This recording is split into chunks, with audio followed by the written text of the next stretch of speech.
Hey, what's up guys? Welcome back. So I am back to my older microphone. I had to return the one which I recently bought because it was delivered with a couple of scratches and I don't want that. So if I sound a little bit bad, that's because I'm using an older microphone now.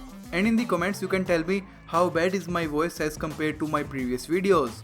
Now the OnePlus 7 Pro, the pre-bookings of the OnePlus 7 Pro are now open. Other companies don't open pre-bookings until after the smartphone is released, but OnePlus did it anyways. You must really have to be committed in buying the OnePlus 7 Pro because pre-ordering a smartphone before its release could backfire. If you do decide to pre-book the OnePlus 7 Pro, you will be getting a couple of offers which you can benefit from. The biggest one is that you will get a free screen replacement on your smartphone for the first 6 months. This screen replacement is worth Rs 15,000 or around $215. This offer is especially beneficial if you are someone who is likely to break your smartphone display. If you don't break your smartphone display in the first 6 months, then this offer is probably a waste for you. I have seen a couple of people using their phones very roughly in the first 5 months or so, and near the end of the offer period, they get the heavily scratched, probably broken display replaced.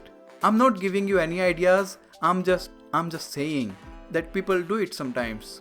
The other rumored offer is that you will be getting $50 or about 2,000-3,000 rupees worth of cashback when making the payment through a particular bank's credit or debit card. These banks are rumored to be HDFC or could even be SBI. This particular offer hasn't been confirmed yet, so a pinch of salt would be great. In total, you would be getting around 18,000 rupees or $260 in offers.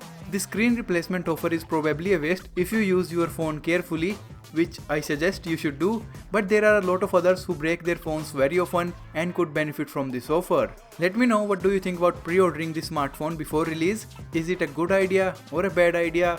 I personally think that pre-ordering should only be done after the release. I'll keep covering the OnePlus 7 Pro, so definitely subscribe for more, hit that like button, and as always, thanks for watching.